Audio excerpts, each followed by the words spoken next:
ಬಂಗಾರದ ಆಭರಣಗಳ ಅಂಗಡಿ ಮೇಲೆ ಜಿಎಸ್ಟಿ ಅಧಿಕಾರಿಗಳ ದಾಳಿ.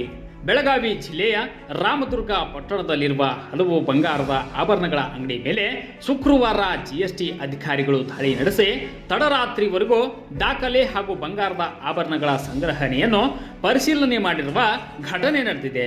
ಜಿಎಸ್ಟಿ ವಂಚನೆ ತಡೆಗಟ್ಟಲು ಪಟ್ಟಣದ ಹಲವು ಬಂಗಾರದ ಆಭರಣಗಳ ಅಂಗಡಿ ಮೇಲೆ ಜಿಎಸ್ಟಿ ಅಧಿಕಾರಿ ಎಂಜೆ ರಮೇಶ್ ಬಾಬು ನೇತೃತ್ವದಲ್ಲಿ ದಾಳಿ ನಡೆಸಿ ಶುಕ್ರವಾರ ಮಧ್ಯಾಹ್ನ 12 ಗಂಟೆಯಿಂದ ರಾತ್ರಿ 3 ಗಂಟೆವರೆಗೂ ಸೂಕ್ತ ದಾಖಲೆಗಳನ್ನು ಪರಿಶೀಲನೆ ನಡೆಸಿದ್ದಾರೆ.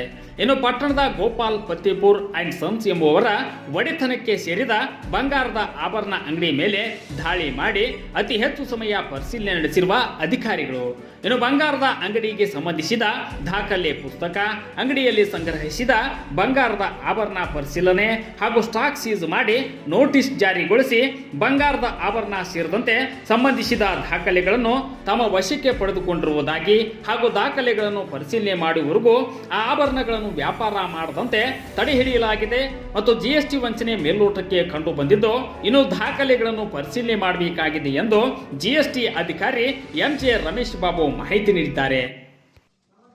ಬುಕ್ಸ್ ಆಫ್ ಅಕೌಂಟ್ ವೆರಿಫೈ ಮಾಡಿದ್ದೀವಿ. ಹ್ಞೂ ಸರ್.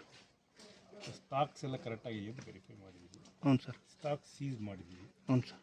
ಸೀಸ್ ಮಾಡಿ ಅದಕ್ಕೆ ನೋಟಿಸ್ ಇಶ್ಯೂ ಮಾಡಿ ಹ್ಞೂ ಸರ್. ಅದನ್ನು ಕಸ್ಟಡಿ ಅವರಲ್ಲೇ ಇಟ್ಟಿದ್ದೀವಿ. ಹ್ಞೂ ರೆಸ್ಟೋರೆಂಟ್ ಅಂತ ಕೊಡ್ತೀವಿ. ಹ್ಞೂ ಸರ್.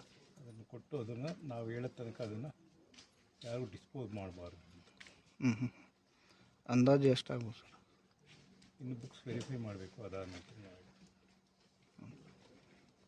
ಎಷ್ಟು ಗಂಟೆವರೆಗೂ ಕಾರ್ಯಾಚರಣೆ ಮಾಡಿರುತ್ತೆ ಗೊತ್ತಲ್ಲ. ಈಗ ಎಷ್ಟು ಗಂಟೆ ಆಗಿದೆ? ಬೆಳಗ್ಗೆಯಿಂದ ಇಲ್ಲಿ ಸ್ಟಾರ್ಟ್ ಮಾಡಿ 12:30 ಸ್ಟಾರ್ಟ್ ಆಗಿದೆ ಮಧ್ಯಾಹ್ನ.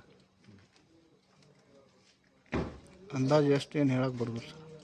ಬುಕ್ಸ್ ವೆರಿಫೈ ಮಾಡಿದ ನಂತರ ನಾವು ಸ್ವಲ್ಪ ನೋಡಬೇಕಾಗ್ತದೆ. ಎಲ್ಲ ನಾವು ಸ್ಟಾಕ್ ಎಲ್ಲ ನಾವು ರೆಕಾರ್ಡ್ ಮಾಡ್ಕೊಂಡಿದ್ದೀವಿ. ಹ್ಞೂ ಸರ್.